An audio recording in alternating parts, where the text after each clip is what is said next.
오늘은 방송을 시작하기에 앞서 제가 저희 독자들 가운데 특히 팬들 가운데서 현재 한국 강원도 춘천에 살고 계신 한 여성분이 이제 저희 이 책이 나온 소식을 안 뒤로는 물론 그 자신도 가장 선참으로 이제 구입해서 보고 있을 뿐만 아니라 요즘은 코로나 때문에 사람들이 보통 해외여행도 거의 하지 못하고 또 우편이나 택배 같은 것들도 모두 제 시간에 배달되지 못한다는 그런 소식을 듣고는 저한테 아니 저자가 아직도 자기 책을 받아보지 못하면 어떻게 하느냐고 그러면서 이제 자기 돈으로 이렇게 책을 한 세트 사서 저희 앞으로 그러니까 이제 미국으로 붙여주었더군요. 바로 이 책입니다.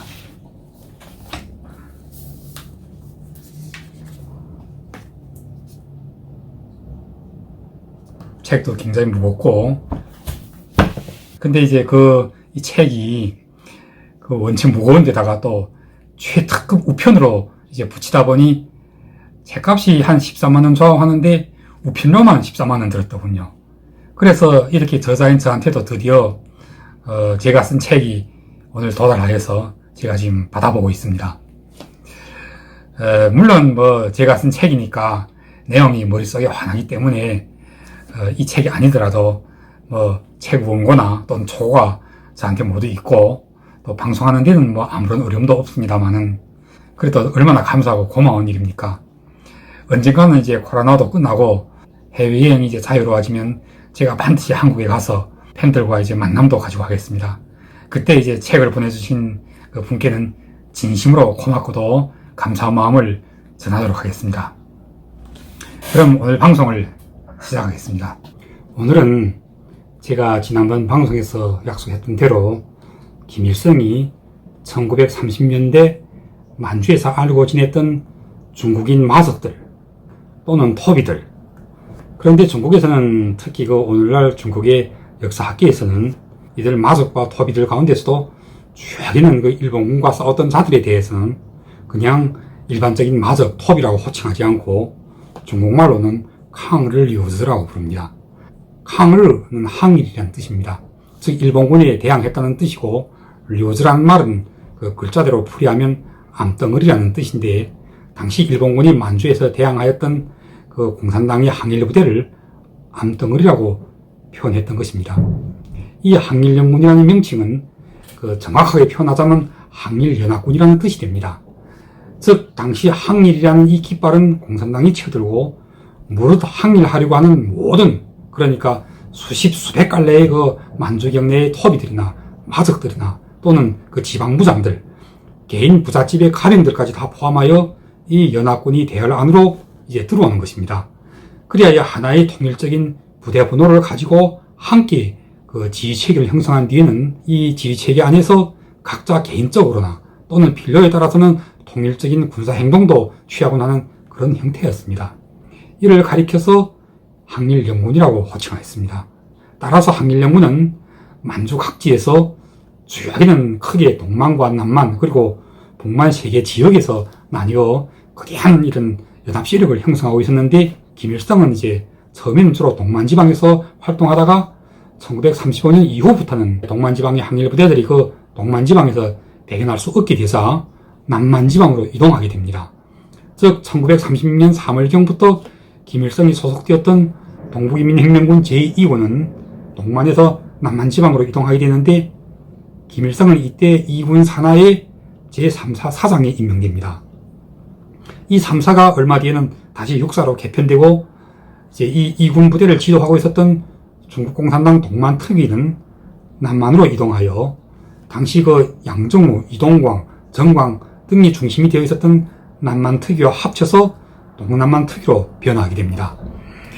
그리고 이 동남만특위는 또 얼마 뒤에 남만특위로 아주 바뀌었다가 다시 남만성위로까지 확대 개편되는데 이때 원래의 동만특위 서기였던 중국인 위증민이 남만성위 서기로 되면서 당시 동만에서 남만으로 이동하여 왔던 제2군과 양정우가 남만지방에서 데리고 있었던 제1군을 합쳐서 1로군을 형성하게 됩니다.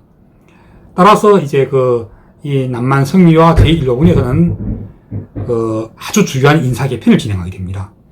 원래 당적으로 이군을 지도하고 있었던 동만특위 서기 위증민이 남만성의 서기로 이제 임명되면서 일록은 부총지까지 겸직하게 되는데, 그러다 보니 위증민은 양정우의 곁에 남게 됩니다. 이렇게 되자 이군을 지도하기 위하여 남만성에서는 아주 중요한 조선인 정치 간부 한 사람을 이군으로 파견하게 됩니다. 이 사람이 바로 정광입니다. 제가 전에 다른 여러 방송에서 이 사람에 대하여 비교적 자세하게 소개한 바가 있지만, 이 사람은 한국의 독립운동사에서 오성준으로 알려진 원래 조선의열단의 출신으로서 이 의열단의 단장이었던 김원봉과도 이루면 나란히 하는 아주 유명한 그런 인물이었습니다. 이 사람이 자세한 역사에 대해서는 제가 여기서 다시 구구스럽게 설명할 필요가 없이, 다시 또 궁금하신 분들은 그냥 인터넷상에서 이 사람의 이름을 검색해보면 곧 아주 많은 정보들을 얻을 수 있게 될 것입니다. 그런데 검색할 때 절대로 이 사람이 1930년대 만주의 항일연군에서 사용했던 정광이라는 이름을 검색하면 안 됩니다. 반드시 오성준이라는 이 이름을 검색해야 합니다. 이 사람이 당시 중국공산당 동만특위와 남만특위를 한데 합쳐서 동남만특위라는 이름을 방금 사용하기 시작했을 때 양정우와 위증민으로부터 이제 파견받고 중국공산당 동남만특위 조직부장직을 맡게 됩니다. 그리고 이제 이군으로 나와서는 다시 또 제2군의 정치부 주임직까지도 함께 겸직하게 됩니다. 당시 아직 23세밖에 안 되었던 김일성은 바로 이 2군 산하의 육사 사장이었던 것입니다. 그런데 이 김일성 역시 대단한 것은 인정해야 합니다. 23세에 벌써 8개의 연대를 거느렸던 사장이 된 것입니다. 한국에서는 사장을 사단장이라고 하죠. 물론 이 항일연군은 오늘날의 야정군처럼 한 개 사단이면 인원수가 수만 명씩 달하는 그런 정규 부대는 아니었습니다. 한 개 소대가 한 20여 명쯤 되고, 중대는 60명 좌우가 되며, 대대나 연대라고 해봐야 고작 100여 명에서 200여 명 사이에 불과했습니다. 당시 김일성의 육사 산하에는 정확하게 4개의 연대가 편성되어 있었는데, 다 합치면 한 500명에서 600명이 되지만, 이들 연대들 가운데서 2개의 연대는 마적 쪽에서 건너온 부대였기 때문에 김일성이 지휘를 잘 듣지 않았습니다. 그리고 또 이제 항일연군은 주요하게 각자 자기 부대가 독립적으로 활동하기 때문에 실질적으로 김일성이 지휘할 수 있는 부대는 한 150명에서 200명 조합밖에 되지 않았습니다. 그렇지만 당시 항일연군에서는 200명을 넘어가는 부대를 데리고 다녔다면 이 역시 아주 대단한 것입니다. 때문에 이 군에서는 김일성의 육사는 당시 최현이나 박덕범이나 이런 조선인들이 연대장으로 또는 참모장으로 소속되어 있었던 제4사와 더불어 이 군에서는 주력 부대 가운데 하나였습니다.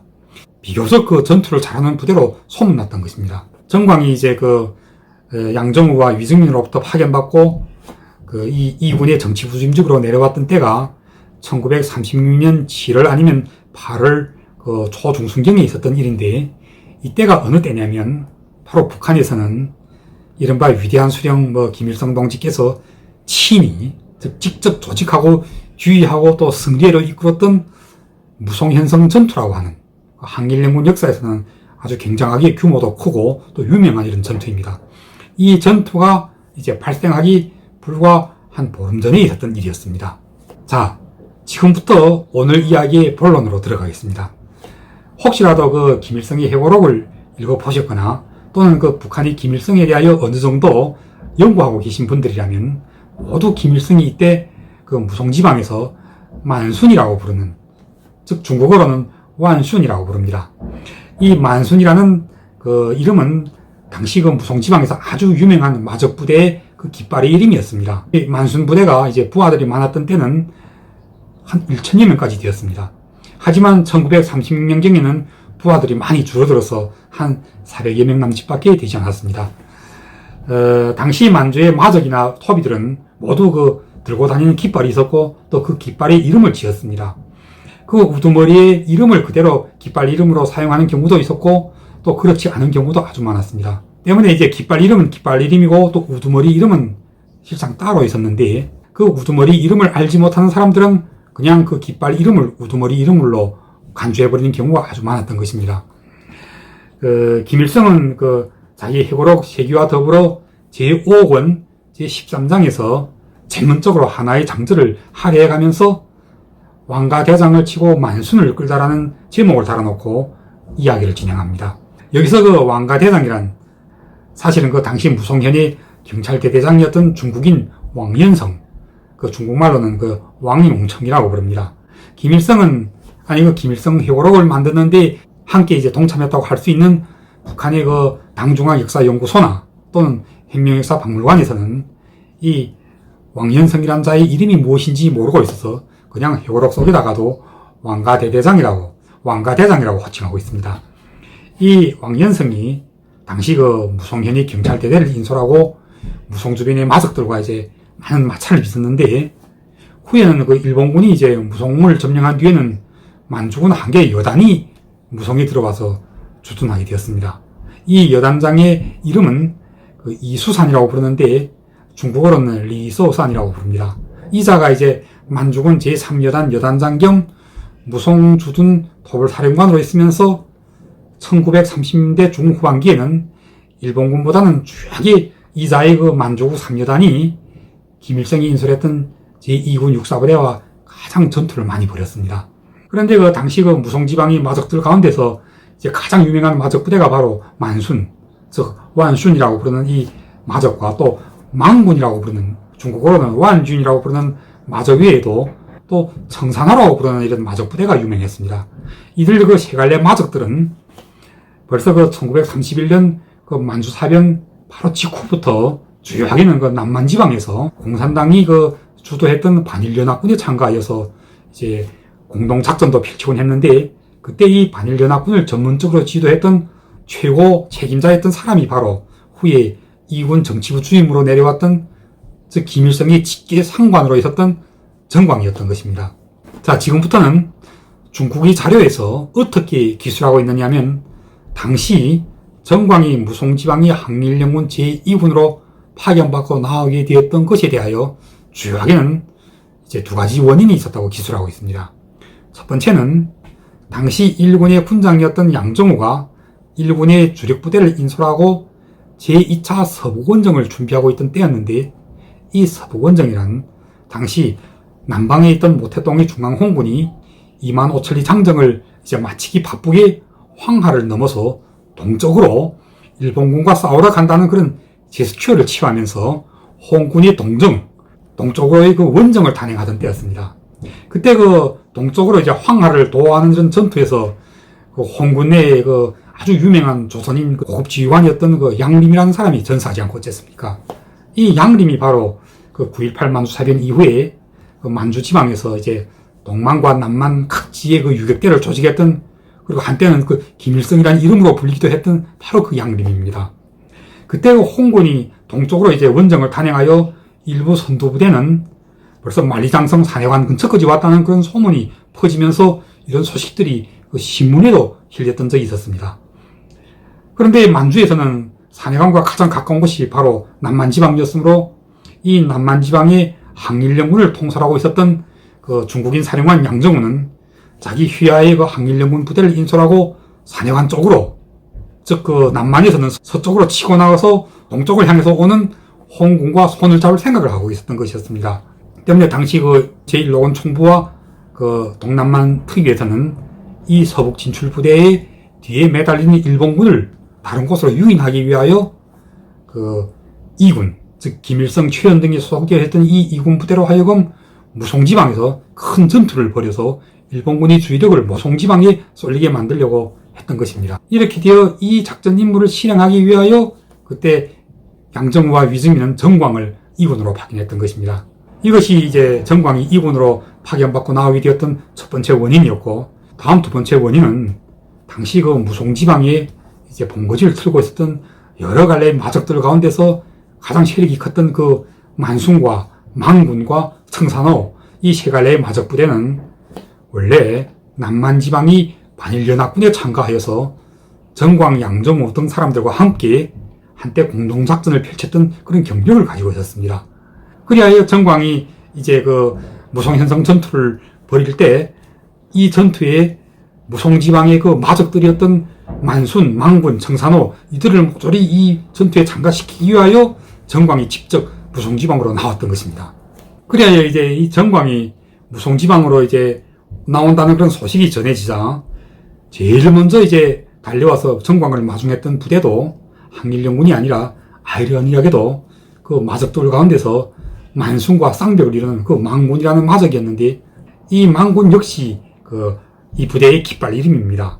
우두머리의 실제 본명은 유전무라고 부르는, 중국어로는 류장우라고 부르는데, 무송지방에서는 사실 만순보다도 훨씬 먼저 있었던 그런 오랜 부대였습니다. 후에 이 만순부대, 자, 이제부터 제가 이 만순부대를 일으켜 세웠던 이 부대의 실제 우두머리 이름을 가르쳐 드리겠습니다. 만순의 두령은 이름이 정전육입니다. 중국어로는 띵디엔위라고 부릅니다. 북한에서는 물론 김일성 회고록에서도 좋고, 또 북한의 당중앙 역사연구소나 또 혁명박물관이나 모두 만순이라는 마적이 평소 김일성의 이름을 익히 들어왔을 뿐만 아니라 인근이 존경해왔고, 또 이제 김일성이 무송지방에 나오니 바로 찾아와서 김사령이 지휘 아래서 이제 외놈들과 싸우고 싶다고 이렇게 주장하고 있지 않고 뭡니까? 그런데 이 만순의 우두머리 정전육, 이 띵댕이라는 이름을 알고 있는 사람이 북한에 아무도 없습니다. 거기다가 또 이 김일성의 회고록에서는 이 역사 사실을 어떻게 왜곡하고 있습니까? 김일성은 자기가 이 만순과 만나서 이제 무송현성을 한번 쳐보자고 의논을 벌인 결과에 만순이가 말하기를 김사령이 결심하고 이 전투를 진행하면 자기도 참가하겠노라고. 그러면서 이제 김일성은 이 무송현성 전투를 진행하기로 무송이라는 이 지방을 선택했던 것도 자기고, 이 전투를 결심하고 또 결정 내리고 각 지역의 마적들한테 이제 연락해서 다 함께 공동작전을 펼치기로 하고 그 총주를 맡았던 것도 자기라고 회고록에서 쓰고 있지 않고 뭡니까? 이건 거짓말이어도 이렇게 새빨간 거짓말이 없습니다. 제가 위에서 방금 소개했지만 이 전투는 중국 공산당 동남만 특위와 일로군 총부에서 당시 양정의 제1군의 서북원정을 측면에서 돕기 위하여 진행하기로 결정 내렸던 전투였으며, 이 전투 임무를 시달하고 또 정치적으로 조직 지도하기 위하여 동남만 특위 조직부장경 2군의 정치부수임으로 임명되어서 파견받고 무송으로 나왔던 사람은 정광, 바로 이 사람이었습니다. 중국 자료에서 이렇게 기록하고 있습니다. 그리고 이제 북한에서는, 그러니까 김일성의 회고록에서는 또 만순의 두목 정전육의 이름은 모른 채로 정전육이 후에 어떤 짓을 하고 다녔으며 또 종당에는 어떤 결말을 맞게 되었는지에 대해서도 제대로 알고 있는 것이 하나도 없습니다.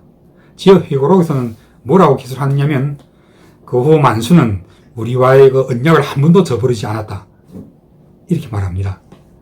무슨 언약이냐면, 조중양국 인민과 애국 역량의 공동전선을 실현하는 길에서 끝까지 마음을 변치 말고 일제외놈과 싸우기로 했다는 것인데, 사실 그랬을까요? 아닙니다. 당시 무송현성 진공전투 때도 무송현성 소남문은 김일성이 공격하기로 되어 있었고, 무송현성 북문은 이 만순과 망군 그리고 청산호 부대가 이제 공동으로 공격하기로 되어 있었는데, 유일하게 이 만순 부대가 약속을 지키지 않고 정해진 진공 시간에 도착하지 않아서 이 전투가 결국은 실패로 돌아가게 됩니다. 뿐만 아니라 이제 전투가 실패하고 일본군 정규부대가 몰려오자 한길연군은 산지사방으로 흩어져서 달아나게 됩니다. 그때 김일성의 육사부대는 무송이 망강천에서 대골령을 넘어서 장백현 쪽으로 달아났고, 그 뒤를 엄호하느라고 군장이었던 왕덕태가 군부 교도대대를 인솔하고 이제 무송지방에 남아서 계속 토벌대를 끌고 다니다가 종당에는 소탕하라고 부르는 무송현 소탕하라고 부르는 그런 고장에서 결국은 전사하게 됩니다. 그리고 이제 3년 뒤인 1939년 보면은 이 만순도 이 우두머리 정전육이 임강현에서 당시 임강 공작관을 지도하고 있었던 조선인 경찰관 출신인 김창영에게 이제 붙잡혀서 귀순하고 말았습니다. 후에 이 만순부대는 외놈 토벌대에 참가해서, 일본군 토벌대에 참가해서 당시 무송지방에서 과거에 자기와 함께 손을 잡고 일본군에 대항하여 싸웠던 항일 유자들, 항일하는 마족들을 누구보다도 앞장에 서서 이제 토벌하고 다니다가는 결국 망군 우두머리였던 유전무에게 습격당해가지고 만순이가 이제 사살당합니다. 이것이 김일성이 실제로는 잘 알지도 못하면서 이를테면 실제 이름이 무엇인지, 어느 때 어떻게 마적이 되었고, 또 종당에는 어떻게 죽었는지에 대해서도 전혀 알지 못하고 있는 마적, 그 만순의 우두머리였던 정전역의 이야기입니다. 정전역이 이제 그 마적 부대를 일으키게 되기까지의 그 비교적 자세한 이야기는 저희 이 책 그 김일성 중군 속에 아주 자세하게 들어있으므로 제가 여기서는 생략하겠습니다. 좀 더 자세하게 알고 싶은 분들은 그냥 이 책을 구해서 읽어보시면 됩니다. 책이 그 인터넷에서는 그 구매하자면 한 13만원 좌우하지만 아마 조만간에 이제 전자책으로도 나오게 될 것입니다. 전자책은 이제 훨씬 더 싸므로 그때 전자책으로 봐도 좋을 것 같습니다. 그럼 오늘 이야기는 제가 여기서 마치도록 하겠습니다. 다시 말씀드리지만 김일성 본인도 제대로 알고 있지 못하는 북한 정권이 억지로 과장하고 왜곡하고 꾸며내기까지 했던 허다한 이야기들이 아직도 얼마나 많은지 모릅니다.